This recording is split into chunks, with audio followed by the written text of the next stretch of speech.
Sumuko na raw si Senator Rodante Marcoleta sa Sandigan Bayan.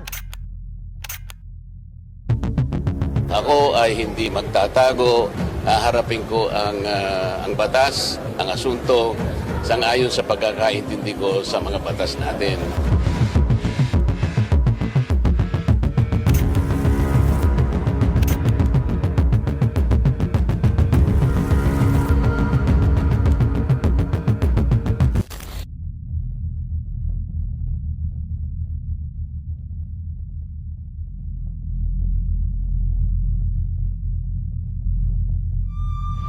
Kontraktor, o manin na riban.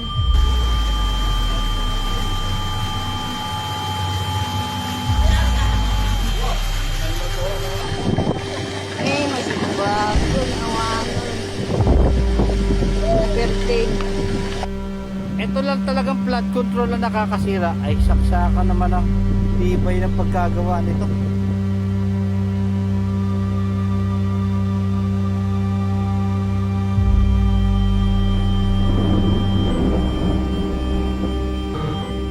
Mahirap po. Ubiyak ka man, wala namang mayayari sa iyak mo. Mawala na po sa akin kahit sabik na.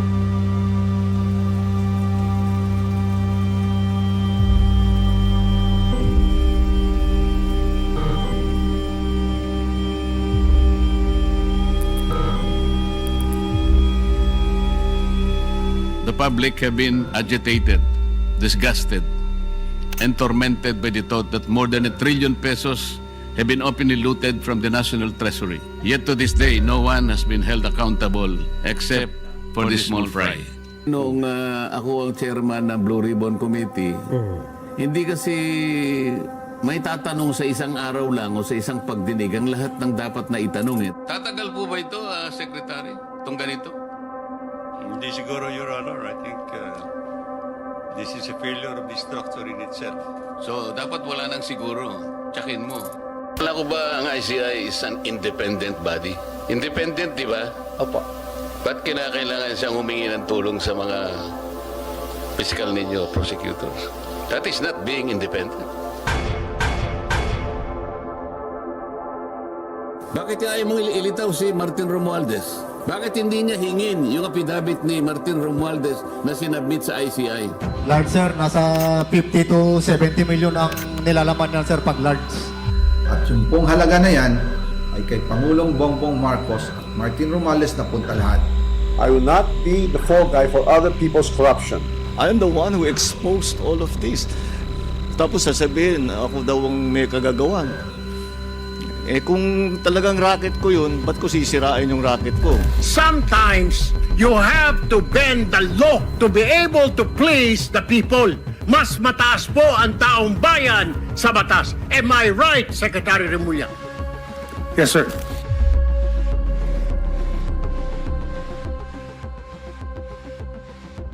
Inaresto na si Senador Rodante Marcoleta. Philippine Senator Rodante Marcoleta and ex-Congressman Mike Defensor now detained after the anti-graft court ordered the arrest on plunder charges.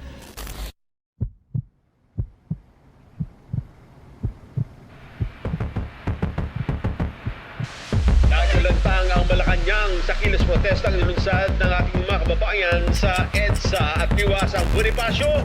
What we oppose is the distortion or bending of the law, especially when it is being done to cover up corruption. Gagamitin po ang Sandigan Bayan upang takutin, upang patahimikin, upang buksain ang sinumang magsisilbing hadlang sa kanilang kabuktutan.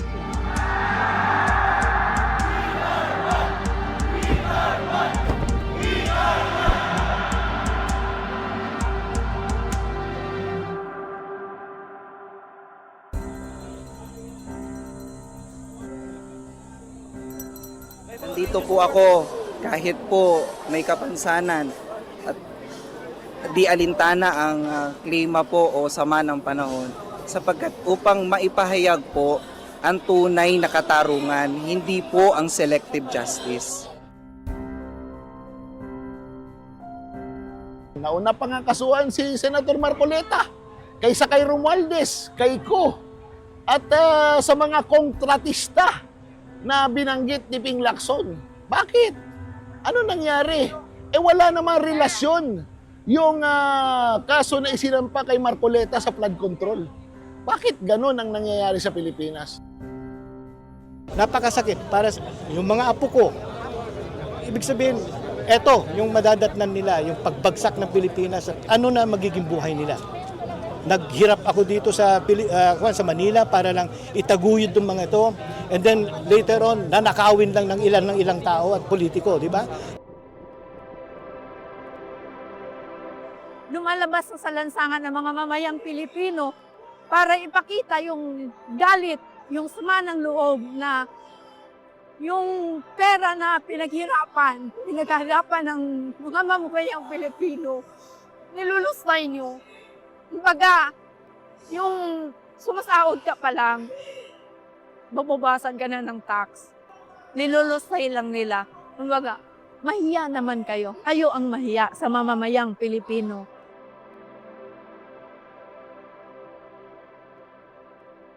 Kung titingnan po natin yung Senado ngayon, yung minority, yung opposition, ano po yung common denominator sa kanilang lahat? Puro may kaso. At ngayon nga po, di ba si Senator Marcoleta kakasuhan daw po ng plunder. We can call that as political persecution. Kasi kung titingnan lang natin, di ba, minority lahat, ubos ng kaso, majority ang babait. So pag ganyan po na nagkakaroon ng political persecution, pinapatahimik, sinasilence, inaapakan yung minority, ang posible pong consequence kasi niyan, mawawala ngayon yung opposition sa demokrasya. Alam nyo ano po yung mangyayari sa Pilipinas pag walang minority or opposition? We will become an authoritarian government. In simple terms, magiging dictatorship po yung Pilipinas. Kung pandarambong po ang pag-accept ng campaign donation, kung yun po ay plunder, baka kalahati po ng mga nanunungkulan sa gobyerno ay sama-sama na dapat makulong dahil sa mga donasyon. Ang kasalanan po ni Senator Marcoleta ay hinahanap niya ang katotohanan. Yun po ang buong katotohanan.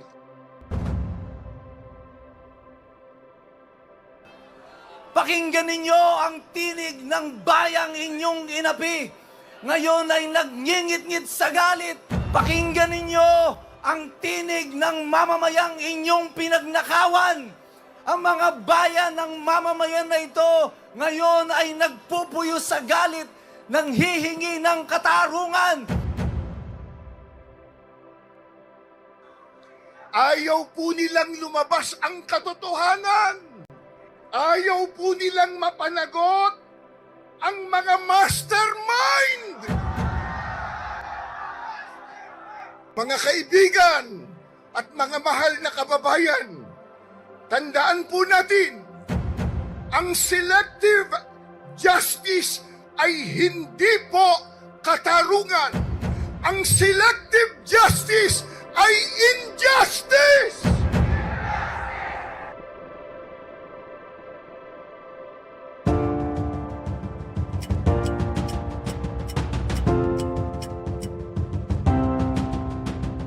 Bilang kabataan po, malaking tulong po ito para maging bukas ang isipan namin sa kung ano pong nangyayari sa ating bansa at mas malaman po natin kung ano po yung dapat nating gawin.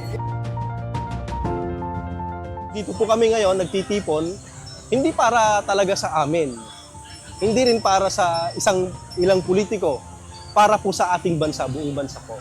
Para matigil na po itong korupsyon na to, napakalala na po ng nangyayari sa ating bansa.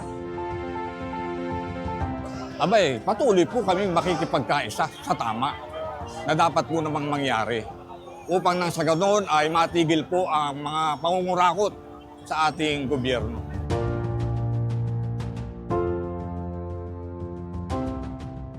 Kung pag-uusapan natin ang donasyon sa kampanya at pagtanggap ng milyong-milyon mula sa pribadong tao, bakit si Senador Marcoleta lang ang nakikita ninyo? Si Pangulong Bongbong Marcos, nakatanggap ng 624.68 milyon mula sa pribadong donor.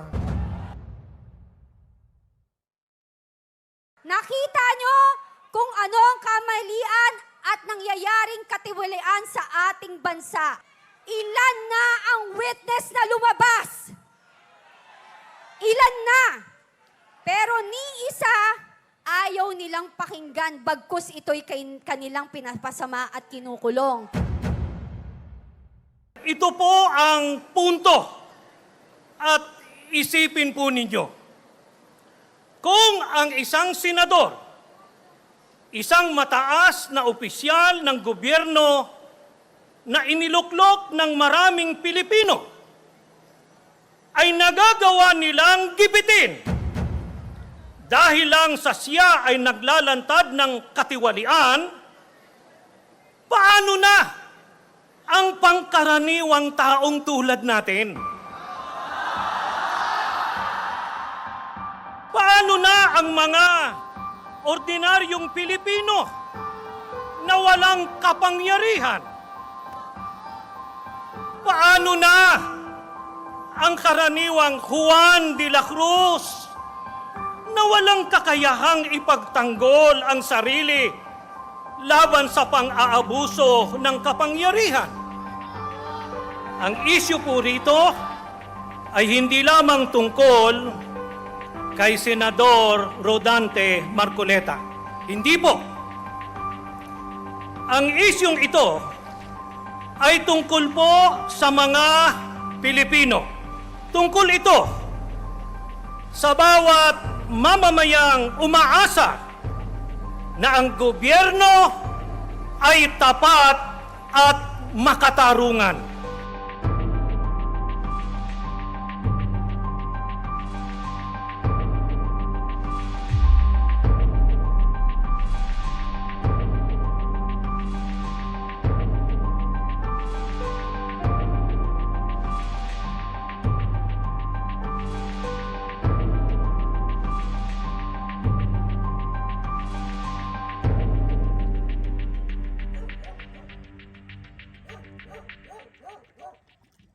Hindi na nila inaintindi ang mga tao kung anong mangyayari sa mga tao. Kung maghihirap o maliligayahan sa ginawa nila. Kinikibang nila eh, tao bayan naman ng kawaya.